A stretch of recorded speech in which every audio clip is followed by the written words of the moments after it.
सिंहगड हे फक्त एका किल्ल्याचं नाव नाही, तर तो गड आहे त्या स्वराज्याचं प्रतीक, ज्याच्या पायथ्याशी मावळ्यांनी रक्त सांडलं आणि ज्याचं शिखर गाठण्यासाठी तानाजी मालुसरे धारातीर्थी पडले। हे सिंहगड पाहण्यासाठी न्यूझीलंडवरून एक पाहुणा आला। मराठी त्याला येत नव्हती, भारतही त्याला नवखं होतं, पण त्याच्या डोळ्यात महाराष्ट्र पाहण्याची ओढ होती। त्याच्या पावलांमध्ये आदर होता आणि त्या क्षणी त्याच्या भेटीस आले काही तरुण। हे तरुण त्याचं स्वागत करू शकले असते, त्याला वडापाव खाऊ घालू शकले असते, छत्रपती शिवाजी महाराज कोण होते हे त्याला सांगू शकले असते, पण त्यांनी काय केलं?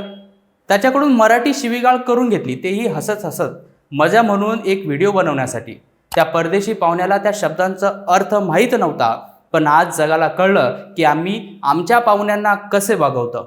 हे फक्त लाजिरवाणं नाही, तर हे महाराष्ट्राच्या संस्कृतीवर थुंकी आहे। महाराष्ट्र म्हणजे पाहुणचार, महाराष्ट्र म्हणजे आदर आणि छत्रपती शिवराय म्हणजे श्रद्धा।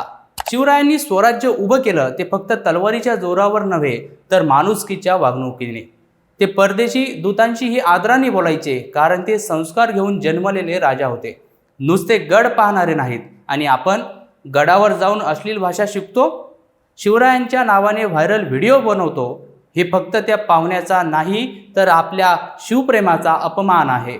शिवप्रेम म्हणजे कपाळावर फक्त भगवा टिळा लावणे नव्हे, तर वागण्यातून शिवरायांचं स्मरण ठेवणं, शिवरायांचं नाव घेणं म्हणजे जबाबदारी घेणं, संस्कार देणं आणि इतरांना त्या संस्कृतीची ओळख करून देणं। आज गरज आहे या घटनांवर संताप व्यक्त करण्याची नाही, तर या प्रवृत्तीला आळा घालण्याची। आपण जेव्हा पाहुण्याला देव मानतो, तेव्हा त्याच्यासमोर अश्लील शब्द नको, तर महाराष्ट्राची ओळख, संस्कार, शौर्य आणि आदर ही दाखवायला हवी।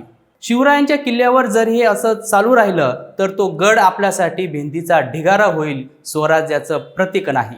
आजपासून आपण ठरवूया, असं काही कधीच करणार नाही, आणि कोणी करत असेल तर त्याला वेळीच थांबू, कारण हा आपल्या सगळ्यांचा महाराष्ट्र आहे, केवळ काही लोकांच्या करमणुकीचा विषय नाही।